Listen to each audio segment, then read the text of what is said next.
ప్రయాణం చేసి స్వగృహానికి వెళుతూ ఉన్నారని చెప్పి ఇందాక చెప్పుకున్నాం. ఆ విధంగా వాళ్ళు ప్రయాణం చేస్తూ దోవలో తీర్థయాత్రలన్నీ కూడా చేసుకుంటూ దేవాలయాలకి బ్రాహ్మణులకి విశేషంగా దానాల్ని కానుకల్ని సమర్పించుకుంటూ తమ స్వగృహానికి వెళ్ళడానికి వెళుతూ ఉన్నారు.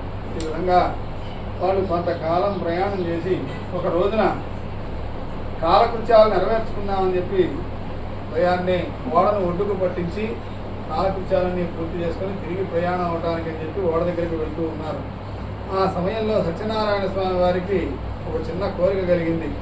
ఈ వైశ్యులిద్దరూ కూడా కనీసం నన్ను తలుచుకోలేదు, అయినా సరే వీళ్ళకి ఇంత ధనాన్ని అనుగ్రహించాను కదా, వీళ్ళ గర్వం ఏ పాటుందో పరీక్షించుదామని చెప్పి చిన్న కోరిక కలిగినటువంటి వాడై స్వామివారు ఒక సన్యాసి రూపాన్ని ధరించి ఆ వయసులిద్దరికి ఎదురుగా వెళ్ళాడు. ఏమయ్యా, మీరు ఎక్కడి నుంచి వస్తున్నారు, మీ ఓడలో ఏం సామాన్లు ఉన్నాయి, ఎక్కడ దాకా మీ ప్రయాణం అని చెప్పి వివరాలు అడిగాడు.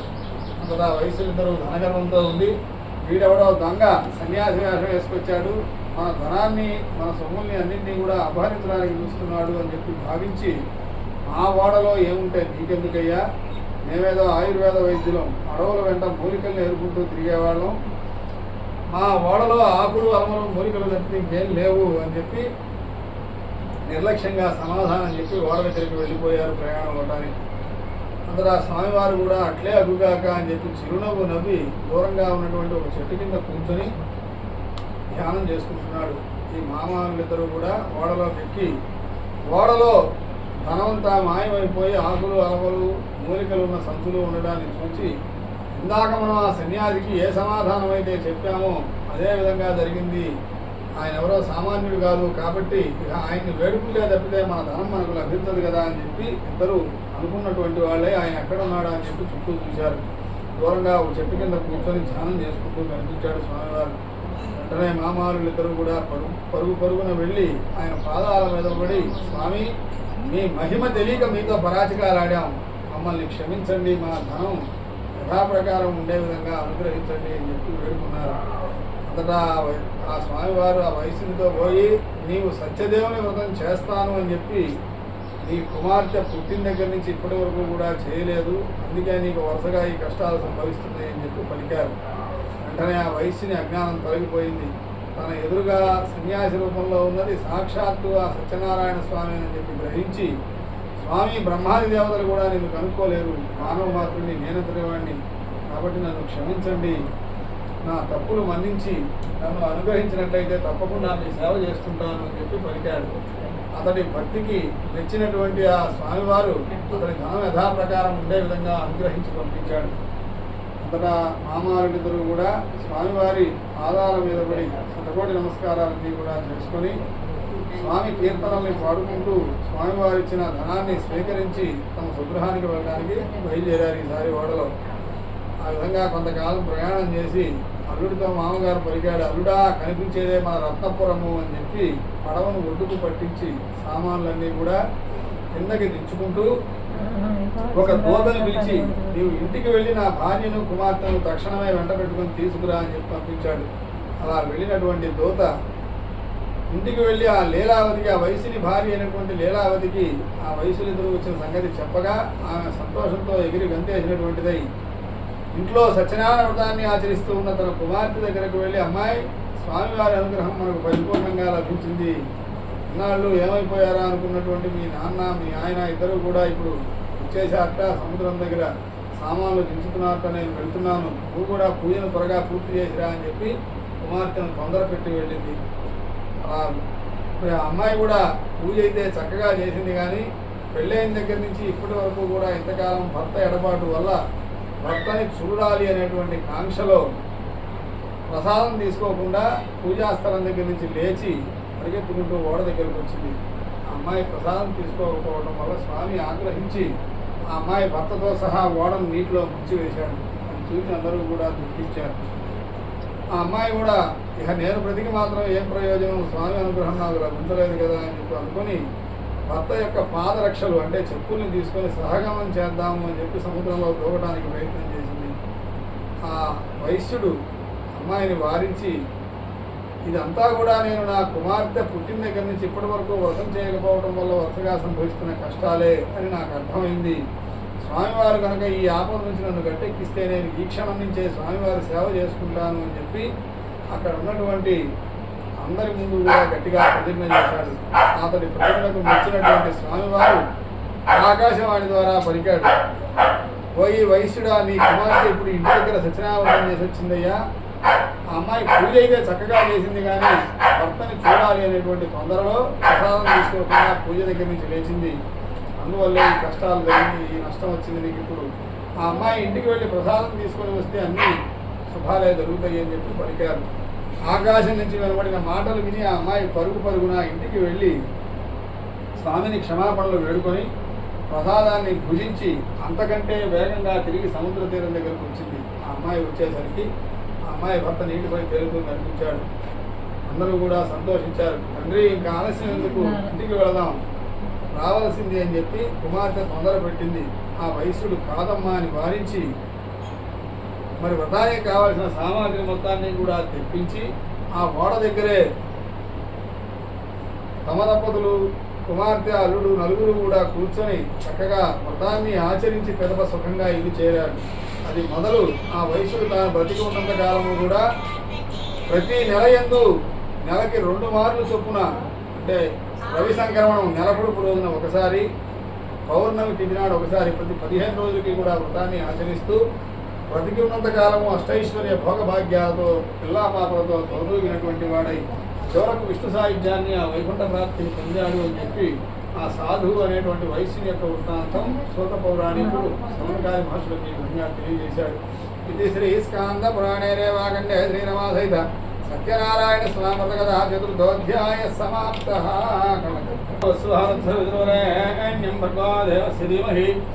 యోనః ప్రచోదయాత్ ప్రోక్ష్యా పరీక్షా పునరీకాక్షాయ నమః. శ్రీరమాధరేశ్వరాయ స్వామినే నమః. చతుర్థోధ్యాయాంధ్రే అవసరార్థం నారికేళ సకలాన్ని వేదయం చూపించండి. ఓం ప్రాణాయ స్వాహ, ఓం అపానాయ స్వాహ, జ్ఞానాయ స్వాహ, ఉదానాయ స్వాహ, సమానాయ స్వాహ, బ్రహ్మణే స్వాహ. మధ్య మధ్య రోజుకు నీళ్ళు వేయనట్ల మధ్య మధ్య పానీయం సమర్పయామి. కర్పూర నీరాజనం. సామ్రాజ్యం భౌజ్యము స్వరాజ్యం వైరాజ్యం భవేష్టిం రాజ్యం మహారాజ్యమాధిపత్యం. నిత్య శ్రీరస్తు నిత్యమంగళాని భవంతు. సంతత శ్రీరస్తు సమస్త సన్మంగళాని భవంతు. జయ ఆంజనేయ వరద గోవింద గోవింద.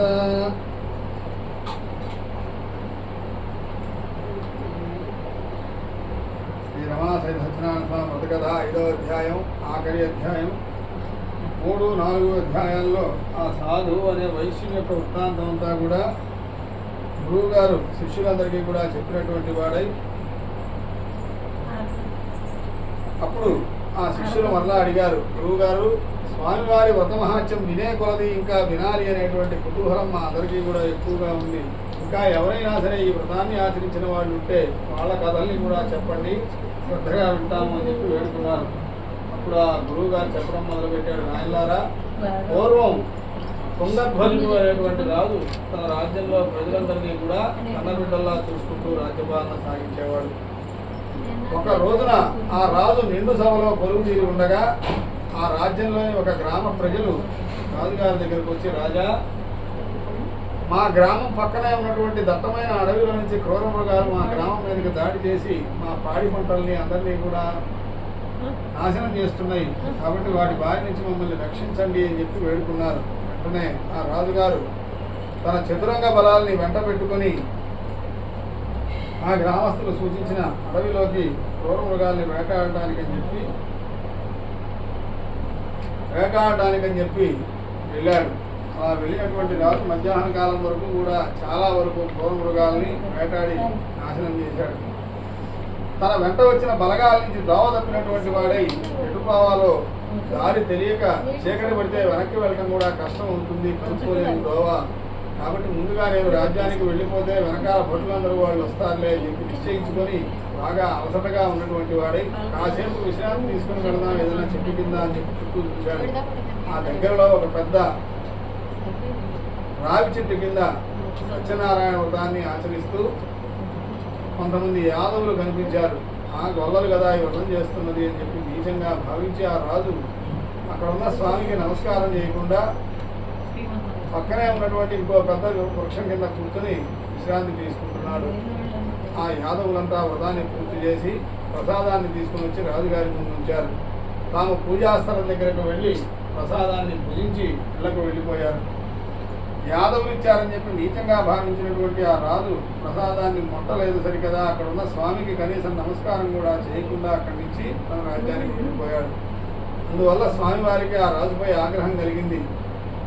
స్వామికి ఆగ్రహం కలగడం వలన ఆ రాజు యొక్క రాజ్యం పరుల పాలైపోయింది. ఇరుగు పొరుగు రాజ్యాల వాళ్ళు దండెత్తి రాజ్యాన్ని ఆక్రమించుకున్నారు. ఆ దంపతుల్ని ఇంట్లో నుంచి వెళ్ళగొట్టారు. వాళ్ళిద్దరూ కూడా భిక్షాటనం చేసుకుంటూ ఆ రాజు రాణి వీధుల వెంట తిరుగుతూ అప్పుడు అనుకున్నారు, ఆ రోజున యాదవులు ఇచ్చినటువంటి ప్రసాదం కనీసం ముట్టుకోలేదు కదా, స్వామికి నమస్కారం కూడా చేయకపోతుంది కదా, అందుకే కదా నాకు కష్టాలు సంభవించినాయి అని చెప్పి గ్రహించి ఆ అడవిలోకి వెళ్ళి ఆ యాదవులంతా ఎక్కడున్నారు అని చెప్పి వాళ్ళ సమూహాన్ని వెతికి పట్టుకొని వారందరి సమక్షంలో ఒక పెద్ద మారేడు వృక్షం కింద చక్కగా దంపతులిద్దరూ కూడా స్వామివారి వ్రతాన్ని భక్తిశ్రద్ధలతో ఆచరించి స్వామిని వేడుకున్నారు. అలా వేడుకోవడం వలన స్వామి సంతుష్టుడై అతనికి పూర్వరాజ్య భోగాలన్నింటినీ కూడా అనుగ్రహించాడు. అంతటా రాజుగారు తుంగధ్వజుడు రాజ్యభోగాల్ని అనుభవిస్తూ ఇదంతా కూడా స్వామి అనుగ్రహమే కదా అని చెప్పి గ్రహించి బ్రతికి ఉన్నంతకాలము కార్తీక పౌర్ణమి నాడు స్వామివారి వ్రతాన్ని తాను ఆచరిస్తూ రాజ్యంలో ప్రజలందరినీ కూడా ఆచరించేలా చేస్తూ సుభిక్షంగా రాజ్యాన్ని పరిపాలించి చివరకు వైకుంఠ ప్రాప్తిని పొందాడు అని చెప్పి ఆ తుంగధ్వజుని వృత్తాంతం సూత పౌరాణికుడు సౌనకాది మహర్షులందరికీ కూడా తెలియజేశాడు. సనాతనుడైనటువంటి ఆ హరి అనేక రూపాల్ని అవతారాల్ని పొందుతూ భక్తులను ఉద్ధరిస్తూ ఉన్నాడు. ఈ సత్యనారాయణ స్వామిని కొందరు సత్యేశ్వరుడని, కొందరు సత్యనారాయణుడని, కొందరు సత్యదేవుడని విరోధికంగా ఎవరికి తోచిన విధంగా వారు పుచ్చుకుంటూ ఉంటారు. ఈ వ్రతాన్ని చేసే శక్తి లేని వారు కానీ, వ్రతం చేసే అవకాశం లేని వారు కానీ వ్రతం జరిగే ప్రదేశానికి వెళ్ళి కథల్ని విని అక్షతలు శిరస్సును దాల్చి ప్రసాదాన్ని కనుక తీసుకున్నట్లయితే వారికి కూడా వ్రతం చేసిన ఫలితమే కలుగుతుంది అని చెప్పి ఫలశ్రుతిలో ఈ విధంగా వివరించబడి ఉంది. ఇది శ్రీ స్కాంద పురాణే రేవాఖండే శ్రీ రమాదేవి పంచమోధ్యాయ సమాప్త.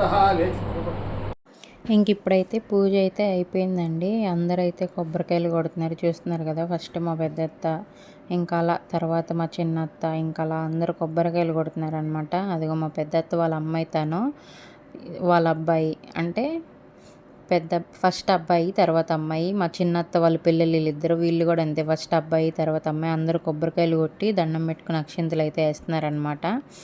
అది చూడండి ఎలా చేస్తుందో. పంతులు గారు కూడా నవ్వుతున్నారు మా చిన్నత్త వాళ్ళ అమ్మాయిని చూసి. ఇంకా మా చిన్నత్త అయితే దండం పెట్టుకుని అక్షింతలు వేసేసి అయితే కొబ్బరికాయ అయితే కొట్టేస్తుంది.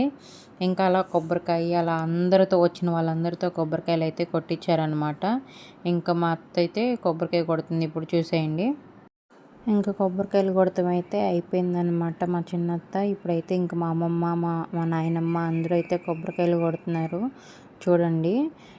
మా అమ్మ అయితే అక్కడ ఏవో కావాల్సినవి చేస్తుంది, దేవుడి ప్రసాదాలు అవన్నీ. ఇంకా మిగతా వాళ్ళు కూడా ఉన్నారు కదా కొబ్బరికాయ కొట్టాల్సిన వాళ్ళు, వాళ్ళకైతే కొబ్బరికాయలు ఇస్తుంది అనమాట. ఇప్పుడైతే మా పెద్దత్త కొబ్బరికాయ కొడుతుంది.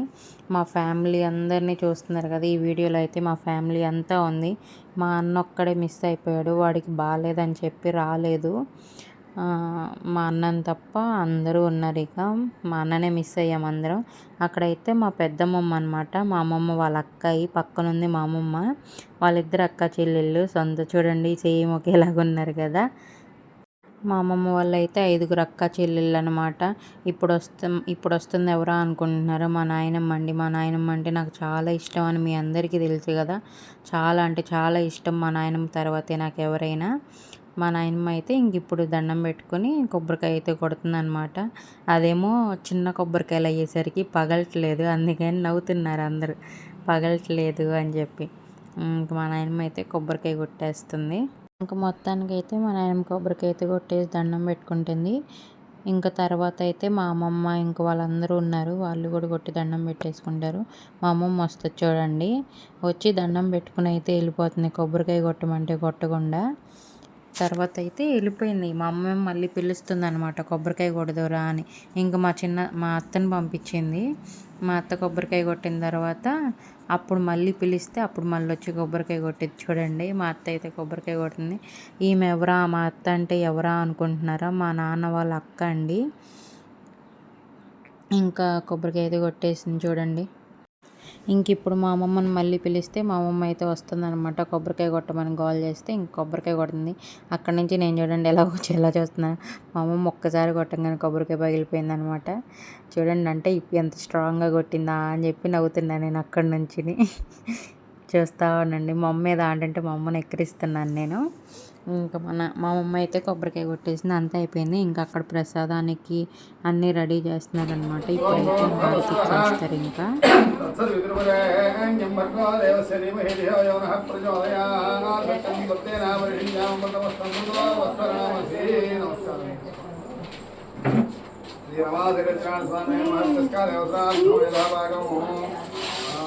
కల్వాత ప్రకార వ్రత పూజా అంతరేవతాం నారికేళ శకలాన్ కదళీ ఫలాన్ అంజూర ఫలాన్ కల్వాక్త ప్రసాదాన్ ఏకాక్షాన్ మాఠచక్రాన్ తణోతోర్ణసహిత గురమిష్టాన్ ముద్గరాన్ గురోదకాన్ క్షీరాన్న పాయసాన్ మధుర పదార్థాన్ నివేదయాం చేయించండి. ఓం ప్రాణాయ స్వాహం నపానాయ స్వాహం జ్ఞానాయ సముదానాయ సంసమానాయ సంబ్రహ్మణే స్వాహ.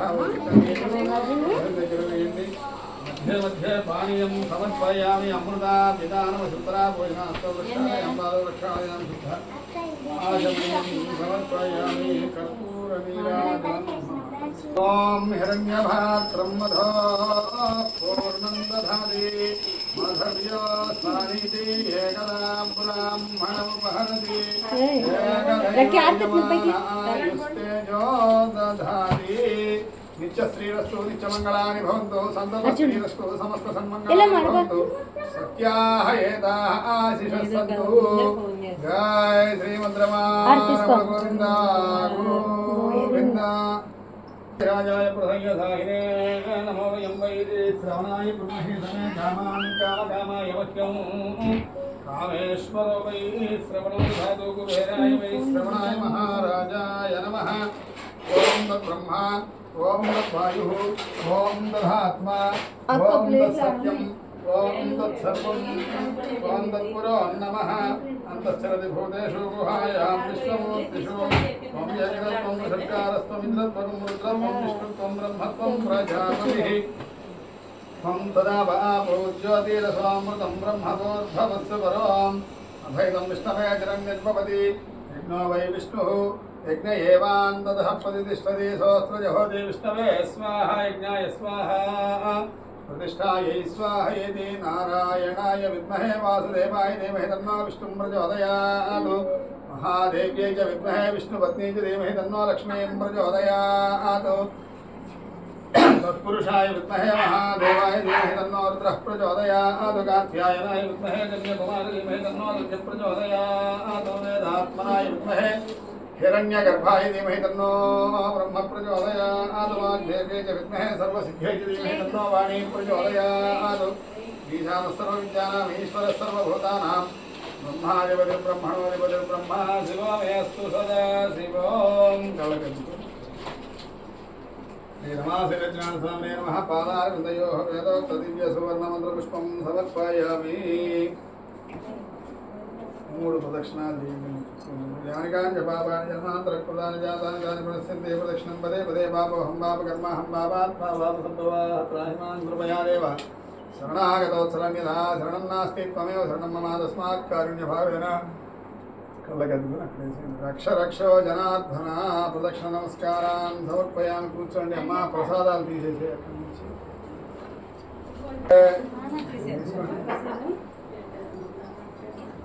కిందలు ఓం మంత్రులు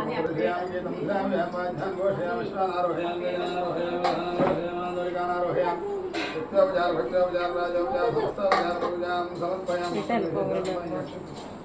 చేతిలో వేసున్నా కొత్త నీళ్లు వేయండి. యస్యా జనామౌద్యాతపూజా క్రియాదిశోమ్యోను సతోనత అన్యార్థం. చెప్పండి. మంత్రహీనం క్రియాహీనం భక్తిహీనం జనార్దన యత్పూజితం మయాదేవ పరిపూర్ణం తదస్తుతే అపరాధ సహస్రాణి క్రియంతే అహర్నిశం మయా పుత్రోయం ఇతి మాం క్షమస్వ జనార్దన. నీళ్లు కింద చేసి అక్షంతల వరకు లోపల కలశం దగ్గర మయా ధ్యానమావాహన షోడశోపచార కల్పోర్త ప్రకారవంత పూజయాది భగవాన్ సర్వాత్మ సమం శ్రీ రమాశ్రీరచనారాయణ స్వామి దేవత సుప్రీత సుప్రసన్న వరదా భూతుత్తరే శుభకర్మణ్య విఘ్నమస్తు. భక్తులు